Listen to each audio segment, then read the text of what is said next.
Hello అండి.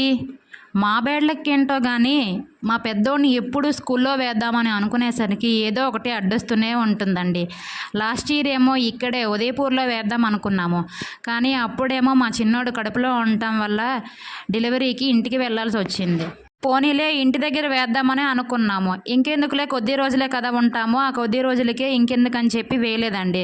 కానీ అనుకోకుండా సంవత్సరం పాటు ఉండాల్సొచ్చింది. అప్పుడనిపించింది ఎలాగో సంవత్సరం ఉన్నాం కదా వేసేయాల్సింది అని. పోనీలే జరిగింది ఏదో జరిగిపోయింది. పోనీ ఈసారైనా రాజస్థాన్‌కి వచ్చేసాం కదా! ఇప్పుడు వేసుకుందామని అనుకునేసరికి కరెక్ట్‌గా అదే టైంకి మేమొచ్చేసరికి మూలం వచ్చిందండి. మూలం ఉందని సెంటిమెంట్‌తో స్కూల్లో జాయిన్ చేయలేదు. మూలం అయిపోయిన తర్వాత జాయిన్ చేద్దాం అనుకునేసరికి మా ఆయన వచ్చి నా చెవిలో ఒక ముచ్చట చెప్పాడండి.